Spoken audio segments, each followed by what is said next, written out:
So అసలు మరి అశ్విని ఏం చదువుకుంది, మరి అశ్విని పాటల ప్రస్థానం ఎట్లా షురువైంది?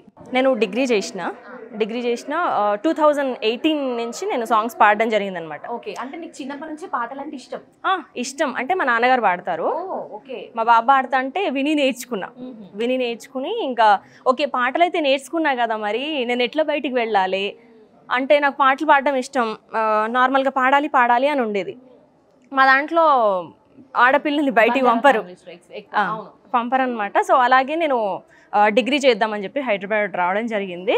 సో అట్లా నార్మల్గా నేను ఒక సాంగ్ పాడి యూట్యూబ్లో పెట్టడం జరిగింది. దాంతో నాకు ఇంకా ఛాన్సెస్ రావడం జరిగింది అనమాట. ఓకే, సో మీరు వాడిన ఫస్ట్ బంజారా పాట ఏ పాటకి మీకు బాగా ఎక్కువ రెస్పాన్స్ వచ్చింది? ఆ పాటను పాడండి ఒకసారి.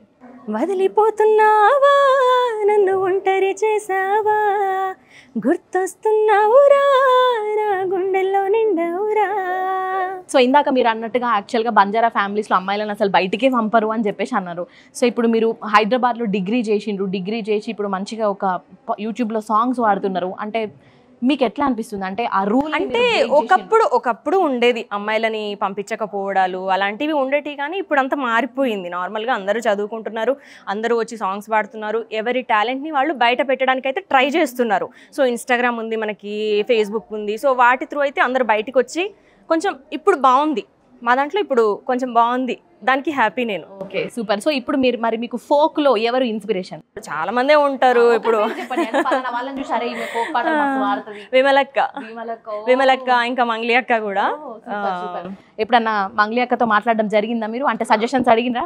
సజెషన్స్ అని కాదు కానీ నార్మల్గా అక్క ఎంకరేజ్ చేస్తూ ఉంటుంది, ఇంకా మధు అక్క కూడా ఎంకరేజ్ చేస్తూ ఉంటుంది, బాగా మాట్లాడతారు. కాకపోతే విమలక్కతోటి నేను ఇప్పటివరకు మాట్లాడలేదు. విమలక్క ఏంటంటే నా చిన్నప్పటి నుంచి ఆమె సాంగ్స్ మా నాన్న అనేవాళ్ళు అనమాట. విమలక్క అంటే ఒక విప్లవం, విమలక్క అంటే అది సృష్టిస్తుంది, అది ఇది అని చెప్పి మాట్లాడుతూ ఉంటే ఇంక అప్పటి నుంచి నాకు విమలక్క అనే పేరు మైండ్లో బాగా రిజిస్టర్ అయిపోయింది.